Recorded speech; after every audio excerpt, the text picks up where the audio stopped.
Hello viewers, இன்னைக்கு நம்ம பார்க்க போறது One Piece episode 1029 part 2.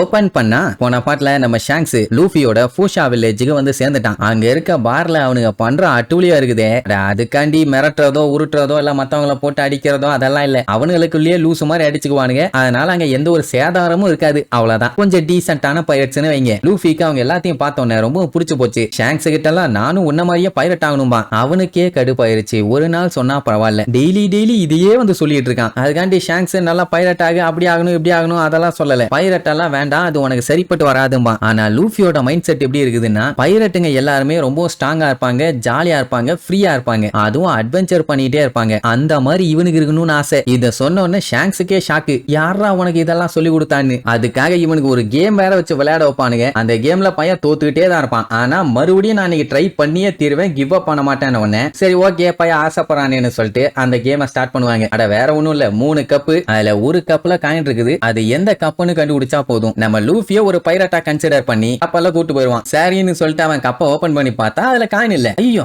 அப்ப இதுல இருக்கான்னு ஓபன் பண்ணி பார்த்தா அதுலயும் இல்ல. இப்ப 3வது இதுல தான் இருக்கான்னு ஓபன் பண்ணி பார்த்தா அதுலயுமே இல்ல. காயின் பாத்தீங்கன்னா ஷாங்க்ஸோட வாயில இருக்குது. இதெல்லாம் சரிப்பட்டு வராதுன்னு சொல்லி அவன் காயினை வச்சு இப்ப லூஃபி ஸ்வாப் பண்ணி விடுவான். ஏதுன்னு கண்டுபிடிக்கணும்னு. ஷாங்க்ஸ் கரெக்டா உன் வாயில இருக்குதும்பானா, நிஜமா வாய்க்குள்ளதான் இருக்குது. காட்டுன்னு சொன்னா இல்லவே இல்லன்னு சமாளிப்பான். அதோட விட்டு இருந்தா பரவாயில்லையே, ஜெயிக்கணும்னு சொல்லி முழுகிட்டான். இப்படி விளையாண்டுட்டு இருக்கும் போதுதான் கரெக்டா விட்டா வந்து நம்ம லூஃபியை பிடிச்சு வாங்குவாங்கன்னு வாங்குவா. தேவையில்லாம ஷாங்க்ஸ் கூட ரொம்ப க்ளோஸ் ஆகாதேன்னு. அதுலயே லூஃபியோட ட்ரெஸ்ஸை பார்த்து பயங்கரமா கிண்டல் வேற பண்ணுவா. அப்புறம் இவன் யாரு என்னன்னு கேட்டவன, நான் தான் ஷாங்க்ஸோட டாக்டர், அது மட்டும் இல்லாம ஒரு சிங்கர், அதுவும் இவ சூப்பரா பாடுவான்னு சொன்ன உடனே அவளும் பாடுறேன்பா. அவளாதான் அறக்க பறக்க எல்லாம் அவ சாங்க கேட்க ரெடி ஆவாங்க. ஏன்னா அவ அவ்வளவு அழகா பாடுவா. கீழே துணியெல்லாம் விரிச்சு விட்டு டேபிள்ல ஏத்தி விடுவாங்க. அப்படியே செம்மையா ஒரு பாட்டை பாடுவா. அவ மட்டும் இல்லாம அங்க இருந்த எல்லாருமே அசந்துருவாங்க. மெயினா நம்ம லூஃபி சொல்ல போனா அவ லைஃப்ல என்னென்னலாம் எக்ஸ்பீரியன்ஸ் பண்ணா, அவ கப்பல்ல எப்படி டிராவல் பண்ணாங்கிறத அழகா பாடுவான்னு வைங்க. அப்படி பாடி முடிச்ச உடனே ஒருத்தர் கூட நல்லா இல்லன்னு சொல்லல, எல்லாம் கை தட்டி என்கரேஜ் பண்ணுவாங்க. உடனே லூஃபி பாடுறேன்னு சொல்லிட்டு பாடுவான் பாக்கணுமே. அந்த பக்கமா போயிட்டு இருந்த பேர்ட்ஸ் எல்லாம் சும்மா அலறி பிச்சுக்கிட்டு அங்க எங்கன்னு தெரிச்சடிச்சு ஓடுங்க. ஐயோ எவனோ இங்க ஒப்பாரி வச்சுக்கிட்டு இருக்கான்னு. அதுலயும்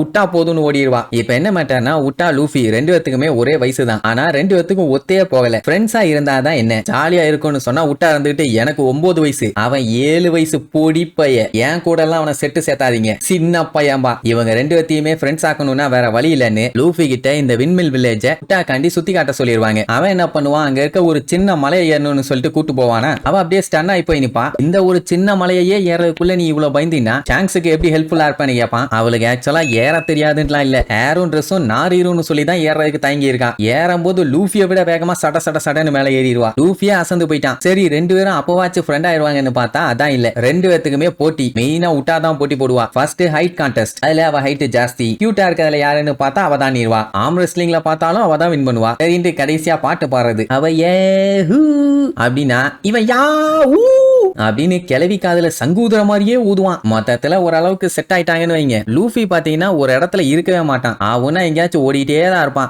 ஏன்னு கேட்டா அவனுக்கு ஒரே இடத்துல இருக்க போர் அடிக்குதாமா. அவன் என்ன சொல்லுவான், நீ இன்னும் சின்ன பையனாவே இருக்க, ஆக்சுவலா இந்த உலகத்திலேயே ரொம்ப ஃபன்னான ஜாலியான இடம் எங்கன்னு கேட்டா நமக்குள்ளதான் இருக்குது, அதை நீ இன்னும் புரிஞ்சுக்கலன்னு உடனே பனியனை தூக்கிட்டு உள்ள பாப்பான். உள்ளுக்குள்ள எங்க வச்சிருக்கேன்னு. அதாவது அவன் மனசுக்குள்ள ஒரு பெரிய கான்சர்ட்டே போயிட்டு இருக்காமா. இந்த கிராஸ் தான் என்னோட ஸ்டேஜ், இந்த கடல் எனக்கு ஒரு முடிவில்லாத கனவு அப்படின்னு அவ பயங்கர ஃபீலிங்கோட பேசினா, வாமா எல்லாத்தையும் போய் பார்த்துட்டு வந்துருவோம், எனக்கும் போர் அடிக்குது, அதை பத்தி எல்லாம் எனக்கு நிறைய தெரியும்னு வேற சொல்லுவான். என்ன இவன் எதை சொன்னாலும் அதுக்கு ஏதாச்சும் பேசிட்டே இருக்கானேன்னு அவளுக்கே ஷாக் ஆயிரும். சின்ன பையல, அதான் அவன் பிரெயினுக்கு ஈக்குவலா சூப்பரா பேசுறான். இப்ப கூட நம்ம லூஃபி அப்படித்தானே வைங்க. அப்படியே ஈவினிங் ஆயிருது, ஷாங்க்ஸ பத்தி பேசிட்டு வருவாங்க. அவன் எவ்வளவு ஸ்ட்ராங்னு. விட்டா என்ன சொல்லுவா, அவன் பார்க்க ஒரு மாதிரி இருப்பான், ஆனா பண்றதெல்லாம் குழந்தைத்தனமான வேலை, ரொம்பவும் கியூட்டா நடந்துக்குவான்னு சொன்ன உடனே லூஃபிக்கு ஒரே அளவும் புரியல. ஏன்னா பைரட்னா எப்பவும் ரகடா கொலவெறித்தனமா இருக்கணும், அவங்க தான் பைரட்ஸ். எப்படி கியூட்டா இருந்தா எப்படி பைரட் ஆக முடியும்? சரி பரவாயில்ல, எனக்கு பிடிச்சிருக்குது, நான் அவங்க கப்பல் அவங்க கூட டிராவல் பண்ண போறேன்பா. உட்டாக பாத்தீங்கன்னா ஷாங்க்ஸ் மட்டும் இல்ல, அந்த க்ரூ மெம்பர்ஸ் எல்லாத்தையுமே ரொம்பவும் பிடிக்கும். எல்லாருமே எப்பவுமே செம்ம ஜாலியா இருப்பாங்க. சில டைம் ரொம்ப சில்லித்தனமாவும் நடந்துக்குவாங்க. எப்படின்னா முட்டை நல்லா குடிச்சிட்டு கப்பல்ல எங்க கிடக்குறோம்னு கூட தெரியாம கண்ணா பின்னான்னு கவுந்து இறந்துகிட்டு இருப்பானுங்க. அதெல்லாம் பார்க்க சகிக்காது. அந்த விஷயம் மட்டும் அடிக்கடி நடக்கும். இப்படி ரொம்ப நேரம் அவ கூட டைம் ஸ்பெண்ட் பண்ணதுக்கு அப்புறம் தான் லூஃபிக்கே புரியுது இவ கூட இருந்தா போர் அடிக்காதுன்னு. இப்படி பேசிக்கிட்டே